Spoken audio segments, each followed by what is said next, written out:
The story of Abraham's journey to Egypt is one of faith, fear, mistakes, and the mercy of God. It shows us how even the strongest believers can sometimes fall short when fear replaces trust, and how God still protects those he has chosen. There was a great famine in the land of Canaan. The ground was dry, crops had withered, and food became scarce. People were hungry, animals were dying, and survival became a daily struggle. Abraham, who was still called Abram at that time, looked around and saw that staying in Canaan meant starvation. He had left his home country in obedience to God's call, but now the land that God had promised him could no longer provide food. So, Abram made a practical decision. He decided to go down to Egypt, a land known for its fertile soil and the great river Nile, where food was still available. Egypt was the closest refuge in times of famine.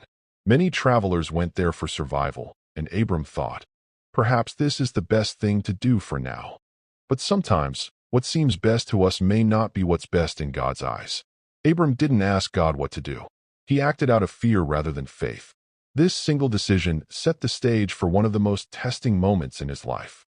As Abram and his wife Sarai, later called Sarah, approached Egypt, something began to trouble Abram deeply.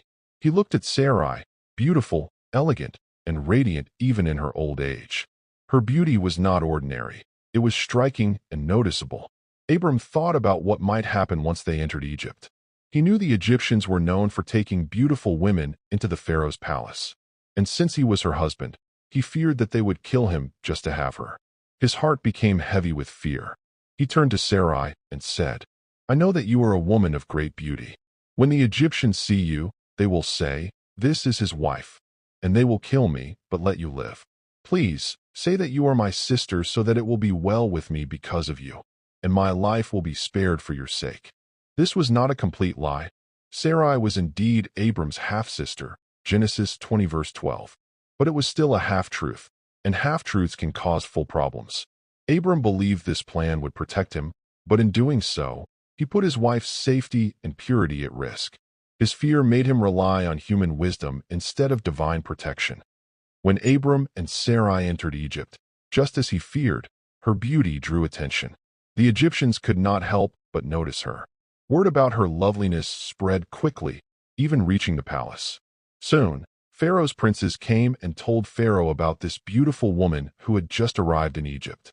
Pharaoh, being a powerful king, sent for her. He wanted her brought to his palace. Sarai was taken into Pharaoh's house, and Pharaoh treated Abram well for her sake. Pharaoh gave Abram sheep, oxen, donkeys, camels,